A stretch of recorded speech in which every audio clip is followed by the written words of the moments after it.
This is not breaking news. This is not a scandal. This is not about one country making a bad decision. What you're watching is something quieter, a system changing the rules while pretending nothing changed. For decades, staying ambiguous meant staying safe. Not choosing sides was a strategy. Now it's becoming a liability. The pressure doesn't arrive with warnings. It arrives through routine language, through meetings called cooperation, through actions labeled stability, and only later do you see the cost, trade access tightening, confidence evaporating, jobs turning fragile without anyone announcing why. This isn't chaos, it's discipline. A system learning how to enforce loyalty without ever saying the word. If you want to understand how this works and why it's accelerating, stay with me. This story doesn't end where it starts. Because once neutrality becomes punishable, the question is no longer who disagrees. It's who still controls the system when no one is allowed to stand in the middle. What actually controls this system now isn't ideology, and it isn't military strength, it's access. Access to markets, access to capital, access to legitimacy. Those three things decide whether a country can breathe or slowly suffocate inside the global order. Power no longer announces itself, it calibrates. It adjusts terms. It revises conditions that used to feel permanent. Trade preferences become leverage. Aid becomes conditional silence. Diplomatic respect turns into a reward you can lose without notice. And here's the shift most people miss. This system no longer cares what you say you believe. It cares how predictable you are. Alignment is easy to manage. Opposition is easy to punish. Ambiguity is the real threat because it can't be priced, scheduled, or controlled. So the system tightens around the middle, quietly, methodically, and once that happens, every neutral move starts triggering consequences somewhere else. The dangerous part is that none of this looks like coercion at first. It looks like procedure, and that's where the real change begins. The most dangerous changes never arrive suddenly. They arrive slowly enough to feel normal. Before, neutrality bought time. It created space. It allowed countries to trade widely, speak carefully, and adjust quietly. Now that space is shrinking. What changed wasn't a treaty or a vote or a declaration. What changed was tolerance. The system used to absorb ambiguity. Now it flags it. Moves that once passed unnoticed are suddenly logged, reinterpreted, connected to consequences that arrive weeks or months later, far from the original decision. And because the delay is long, the cause gets blurred. People argue over symptoms instead of mechanisms. They debate motives instead of math. That's how slow shifts hide. Nothing looks dramatic in isolation. A routine exercise, a trade review, a diplomatic slight. But together, they form a pattern that only becomes visible once it's already locked in. This is how pressure becomes permanent without ever being announced. And once the system learns it can reshape behavior this way, it doesn't stop. It scales. Which brings us to the moment when the quiet shift finally breaks the surface and forces everyone to notice. Then the shift stops being theoretical. It shows up as something concrete, visible, photographable. A gathering that's described as routine, framed as cooperation, wrapped in language about safety and stability. Nothing about it is supposed to feel explosive. And that's the point, because on the surface, it looks procedural, planned, orderly, almost boring. But underneath, it crosses a line the system has been quietly defending for years, not because of what it claims to be, but because of who shows up, where it happens, and what it signals to everyone watching from a distance. Suddenly, neutrality isn't theoretical anymore. It's geographic, it's operational, it's anchored to real assets in real water. The response doesn't come immediately.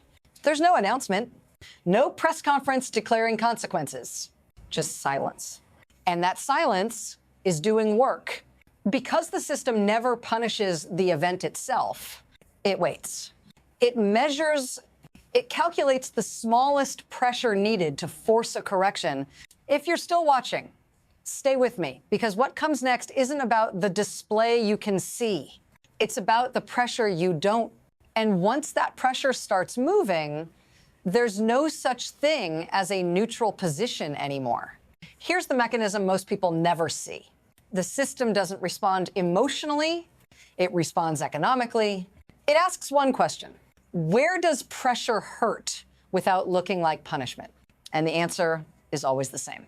Trade rules, market access, financial confidence. Nothing is revoked loudly. Nothing is announced as retaliation. Preferences quietly expire. Reviews quietly reopen. Assumptions quietly disappear. The countries applying the pressure don't have to prove intent. They only have to adjust terms. And that's how the damage gets distributed downward.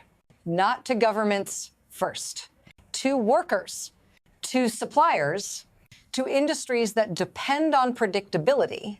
The people absorbing the shock aren't the ones who made the decision. They're the ones least able to reroute around it. That's the elegance of the system. It separates cause from pain. So when the backlash comes, it looks domestic, political, self-inflicted, which allows the pressure to keep working without resistance. And once a country realizes this too late, it faces a choice that isn't officially on the table, but is suddenly unavoidable. Because the system doesn't demand loyalty. It makes disobedience unaffordable. And that's when the second shock hits. This time, the pace changes. There's less explanation, less patience. Numbers start moving faster than statements. Orders pause. Forecasts tighten. Signals arrive without context. A review, a delay, a recalculation that lands like a warning. Nothing connects publicly, but everything connects internally. Industries start asking questions before governments do. Investors don't wait for clarity. They price uncertainty immediately. And suddenly, the cost of ambiguity isn't theoretical anymore. It's measurable. It's countable. It shows up in payroll decisions and production lines. The system doesn't escalate loudly. It accelerates quietly. Each step is small enough to deny.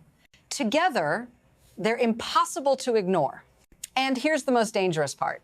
Once pressure reaches this speed, reversing course doesn't undo the damage. It only signals vulnerability. So hesitation becomes exposure. Correction becomes admission.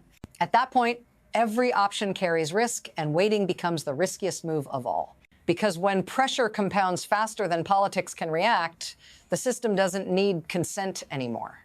It just keeps moving. This is where it stops being abstract. This is where it reaches you. Because when access tightens and confidence slips, the system doesn't touch headlines first. It touches households. You don't hear the word sanction. You hear about overtime disappearing, about contracts not being renewed, about factories slowing without explanation. Jobs that depended on stability become conditional overnight. Industries built on long timelines start making short-term cuts. And here's the cruel part. None of this feels political when it happens. It feels personal. It feels like bad luck, like mismanagement, like something local went wrong. That's how the pressure stays invisible. If you're wondering why so many people feel the ground shifting without knowing who moved it, stay with me. This matters more than it looks. Because once the cost reaches this level, the debate stops being ideological. It becomes survival. And when enough people feel that at the same time, pressure stops flowing upward. It starts forcing decisions from below, which is exactly when the system becomes hardest to resist and easiest to misread. By the time this reaches the global level, it's no longer contained. Other countries are watching, quietly, carefully, not because they care about the specifics, but because they recognize the pattern. They see what happens when a mid-power tries to sit in the overlap, when it hosts, cooperates, hedges, delays. They notice which moves trigger silence, which gestures trigger pressure, which compromises fail to buy time. And they adjust. Some step back before the pressure finds them. Some lean harder into one side, hoping speed looks like loyalty. Others try to replicate the balancing act without realizing the window is closing. That's how the ripple spreads. The system doesn't need to punish everyone.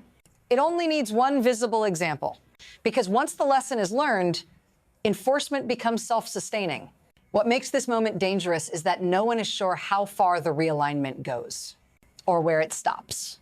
Economic blocks start behaving like security blocks. Neutral spaces turn into contested zones.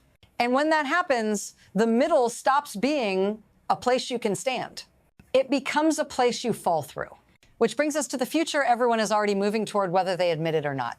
From here, the system only has 3 directions it can move.